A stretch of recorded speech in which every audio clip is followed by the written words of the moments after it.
Summer is heating up, the ballpark is packed, and there really is nothing like a home team advantage. That's why Team Toyota makes an obvious choice for your next vehicle purchase or service. With their MVP pricing guarantee, teammate rewards program, and streamlined customer experience, their award-winning sales and service departments are there for all of your vehicle needs. A home team advantage is nothing without family and community. Their employees are part of the family, part of your town, and we're all part of the team. Visit teamtoyota.net and choose one of their 3 locations in Langhorne, Glen Mills, or Princeton.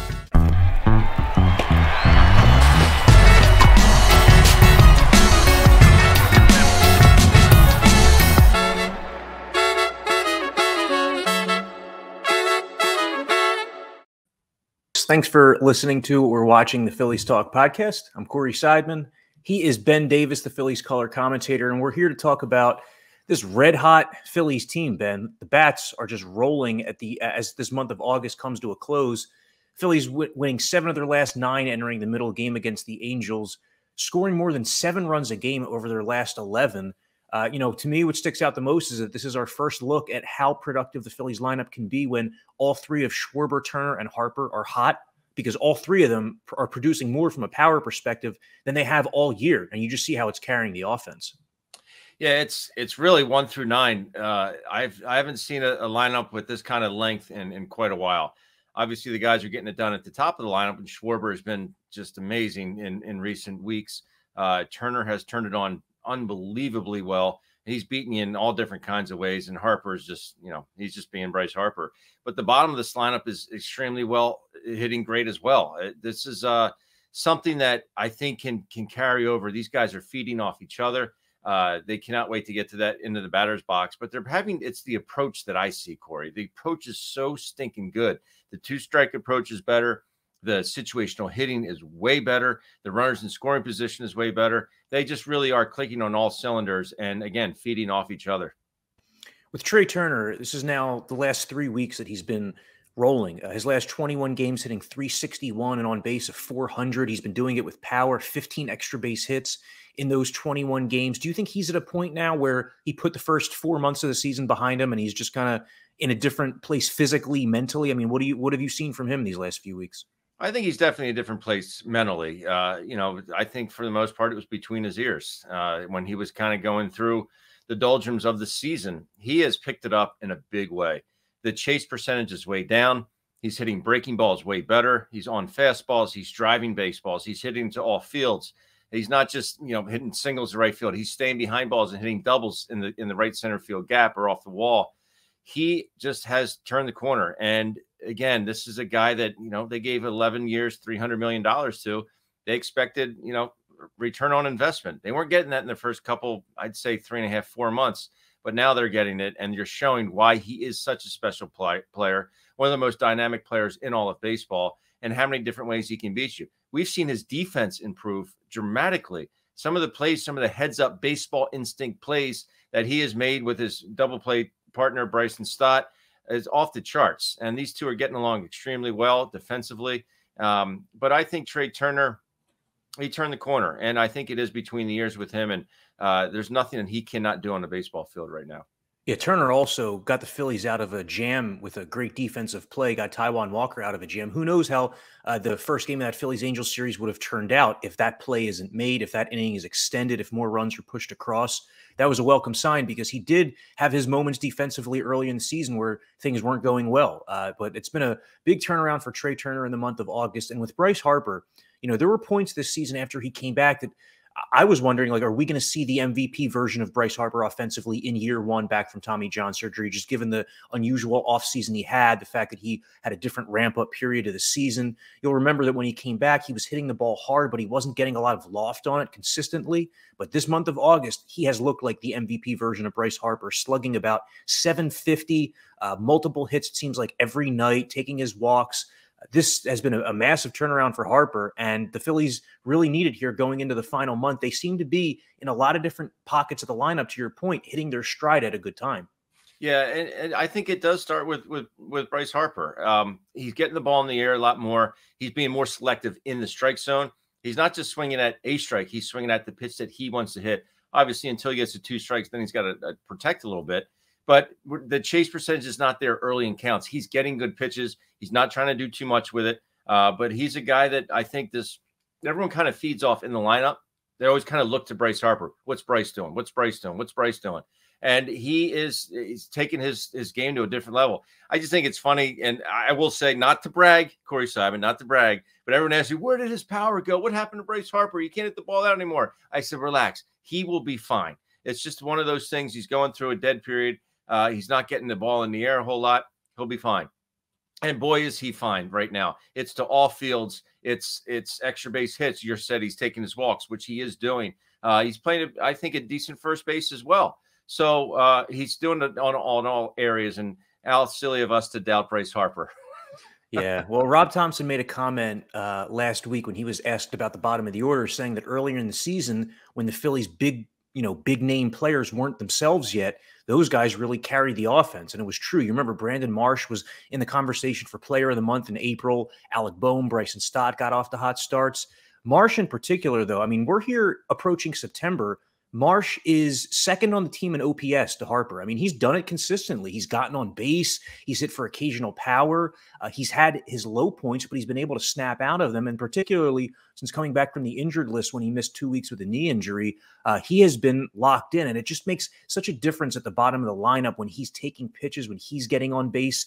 Because when the Phillies were at their worst point, their lowest point this season, when they were 7 games under 500, that also coincided with when Marsh was going the coldest, when it seemed like every night was like an 0 for 4 with 3 strikeouts, and the Phillies didn't have as much lineup depth at that point. But right now, it's just there's not a comfortable place for a pitcher when they're navigating 1 through 9 in the Phillies order. No, there's not. It's not like you can take pitches off either. I mean, we saw what Kyle Schwarber has hit 12 home runs on the very first pitch he's seen in at bats this season.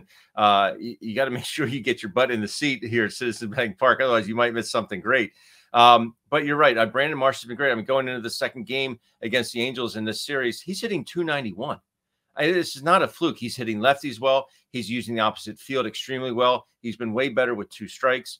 And he's been playing a very good outfield as well. So it is nice to see him. I just think give all the kudos in the world to Kevin Long and Jason Camilli, because when Dave Dombrowski went to them last year and said, hey, I like this Brandon Marsh kid. Can you watch a little bit of film on him, see if you can maybe fix him? And they looked at it and said, yeah, we can fix them. And boy, have they. They whatever they do, they have their magic powers, and they got Brandon Marsh exactly where he needed to be. But this lineup has just so much length in it, as you said, and you can't really say, well, I'm going to pitch around this guy to get to this guy. It doesn't work like that in this lineup, especially right now. Yeah, Kevin Long really seems to get a lot out of these hitters. He seems to be able to figure out, to be able to unlock skills or just abilities that some of these players, like a Christian Pache, for example, not that it's been a huge sample size, but he's looked like a far different offensive player in approach and in results than he looked at his previous 2 stops. On the pitching side of it, Caleb Codman regularly makes adjustments with these guys. Zach Wheeler the other day, I asked Zach Wheeler, like, how is it possible that it's the end of August here and you're throwing 97, 98? You have your best velocity of the season. He said that they identified something going into 2 starts ago, just based on the slope he was getting on his delivery, and the fact that he's now more in balance or whatever. It's creating more velocity for him. So just the ability to identify those things within a season, within a start, it's making a difference. And the Phillies right now are starting to create distance in the wild card race. 4 games up on the Cubs and Diamondbacks. They're 5 games up on the first team out, which is the Giants. The all-important spot is that top wild card spot because you get the home field in the first round against the second wild card team. But right now at this point, I mean, the Phillies are on a 90-win pace. They've gone, 48-26 since June 3rd, playing a great brand of baseball for nearly 3 months now. Does it seem to you like they're in the driver's seat here, like they're going to kind of ease into that top wild card spot as long as they don't fall on their faces here? Yeah, to me it does, Corey. And I think it's something that Michael Barkan was asking me last night. Are you worried that they're peaking at the wrong time? I don't think that's possible with this ball club. They're going to lose some ball games. They might lose 3 or 4 in a row. They might lose 5 in a row. But it's not from a lack of preparation. It's not from a lack of professionalism. And it's not from a lack of effort. And that is one thing that I think these guys can really hang their hats on, is the fact that, they are pros. They're pros. And they're a very prideful bunch, but they get ticked off when they don't succeed. And I think it's to a man. It's not just, they're very accountable. And I don't see that happening, but I think they do. The destiny's right in the palm of their hand. I think it's theirs to lose because, again, I just don't see the other teams being as good. It is baseball. Anything can happen. We know that. We saw what happened last year. Phillies just kind of came out of nowhere, and next thing you know, they're in the World Series. So that is, I think it's something they can kind of look back on and learn from. They have that experience. But I think right now it's definitely theirs to lose, especially the way they're just doing everything well right now. The pitching the ball great. The bullpen's been great. Obviously, the lineup defense has been great. Base running has even improved a little bit. So all things are pointing towards success. How much do you think the experience last year's played into like the way the Phillies have kind of come out of the All-Star break here? Because there's been a feeling of inevitability recently, just in the sense that like it was inevitable that some of these key guys are going to get hot. When you look at the Phillies compared to the other teams in the wild card race, their roster is just so much better. Their run differential starting to pull away. They look just ahead of the pack in that regard. Just how much do you think that what they experienced last year, the second half, the success they had, then the success they had in the playoffs against good teams, good pitching, has played into, just their faith and their mindset in this 2023 season? I think it's played a lot into it. These guys lean on each other a lot. And I think they it's definitely not I think, I know it's a, hey man, I got your back type of ball club. If you don't get it done, I got your back. I'll pick you up. We saw it last night. Man on second base later in the ball game. Phillies are only up by 1 run, and JT Realmuto comes up, man on second base, nobody out. He pops up to second base, doesn't advance the runner. But what happens next? Brandon Marsh comes up, his next at bat hits a single to score that run. He picked up his teammate. That's what these guys do day in and day out. And I think having that experience from last year, knowing that, hey, it doesn't always have to be on my shoulders. Bryce Harper has other weapons in this lineup, obviously, that he doesn't have to go out there and do too much. He doesn't have to go outside the strike zone and chase pitches. He'll take his walk, knowing Castellanos behind him is going to pick him up, or Bryson Stott's going to pick him up. So I think it speaks volumes of what this team can do from an experience standpoint. It goes a long way.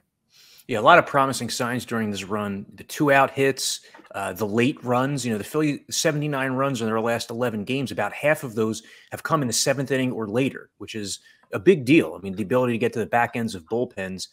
And these last two turns through the rotation, Ben, Aaron Nola has put together 2 of his better starts: 7 innings, 2 runs against the Giants, and a big start, and then 7 scoreless innings, allowing just 1 hit to a Cardinals team that's definitely ready to go play some golf. You ain't kidding. They have packed it in. The schedule's fortuitous for the Phillies in that sense that they have both their series against the Cardinals in August and September when they're really not playing for much. But Nola, these last 2 turns to the rotation, 14 innings, 2 runs. The home runs haven't been as problematic as they were early on in the season. It still just feels like you never know what you're going to get from him on a start-by-start or inning-by-inning basis. But what have you seen the last 2 starts from Nola? Well, I'm going to pull out a Corey Seidman stat right here, Corey.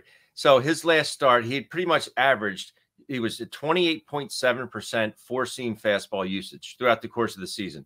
In his last start against those Cardinals, 51%. So almost nearly doubling that fastball percentage. He watched how Zach Wheeler attacked the Cardinals the night before. His fastball velocity was up a little bit. We saw it even later in the ballgame. He was at 93, 94. So that is a great sign. Not that it's everything, but it does help. His location of that pitch. How many strikeouts did he get looking with that good fastball, with that good spotted fastball? It's almost like they were looking for the curveball and they were getting the express and said, oh my, I wasn't expecting that. He always goes to his curveball, not in the last couple outings. So that is very reassuring. It's very promising. And he said, listen, I realized the 2-seamer wasn't working real well. He went back to the 4-seamer. That's good to know that, hey, just because a scouting report says something doesn't mean we have to stick with it. If I don't have that particular pitch on a particular night, I have to, can that and move to something else. We have to find whatever's working for you on a particular night. That's what Aaron Nola has done. But I think he has turned the corner a little bit in the fact that he was, he doesn't show any body language. We know that, but he looked like he was starting to get a little ticked off, even for Aaron Nola. So having him bounce back the way he has the last couple of starts is very promising.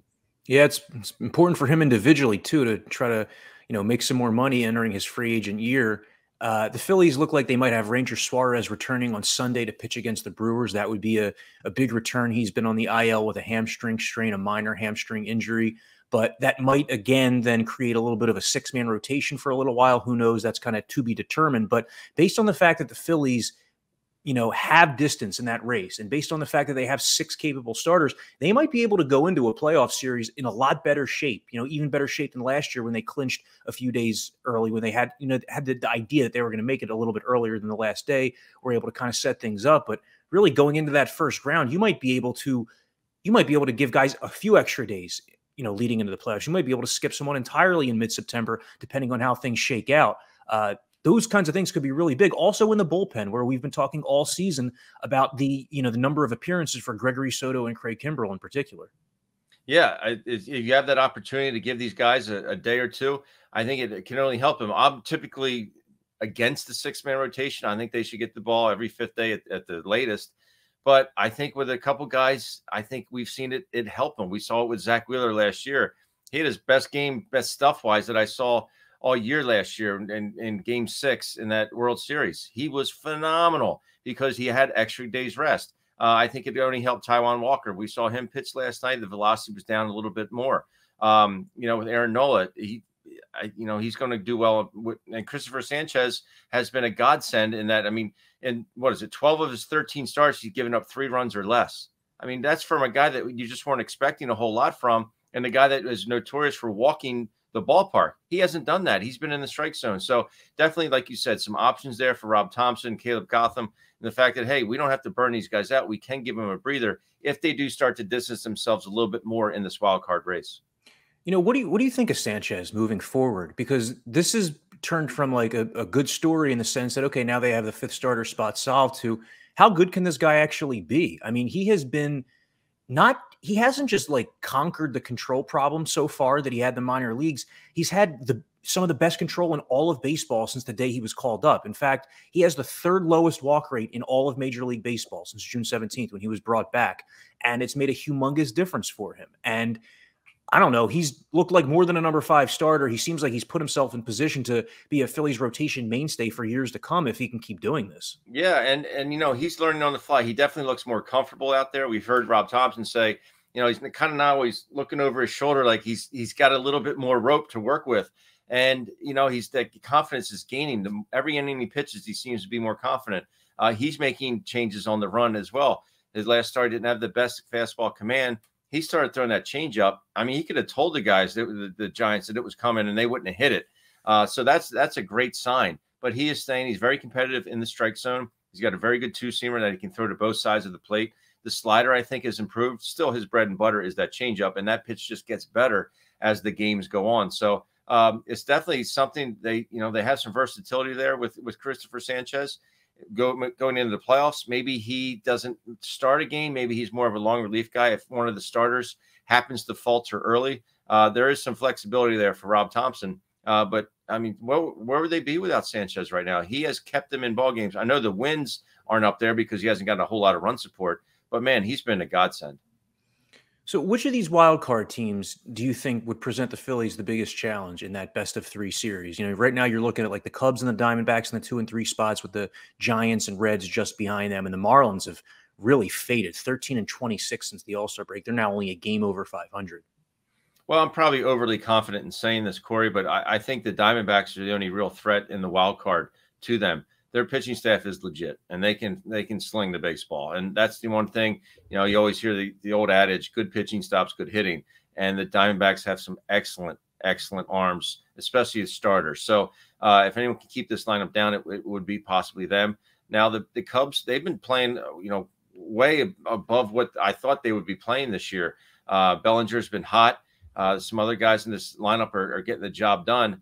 But I just don't see anyone really presenting that big a challenge other than the Diamondbacks with regards to the wild card. Yeah, they do have the ability, the Diamondbacks, in a short series. They'd be able to probably send out Zach Gallen and Merrill Kelly at you, 2 right-handers who can stifle any lineup in the span of a couple nights, whereas the Cubs really don't have that. They have Justin Steele, the really tough lefty, who's in that Cy Young consideration, surprisingly.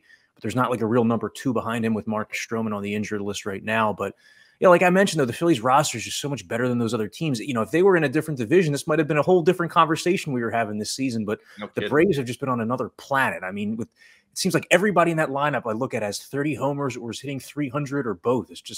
It's nuts. And I mean, if the Phillies are pretty much assured of facing them in the playoffs if they were to advance beyond that wild card round. So it could set up another interesting playoff series. And, Crazy.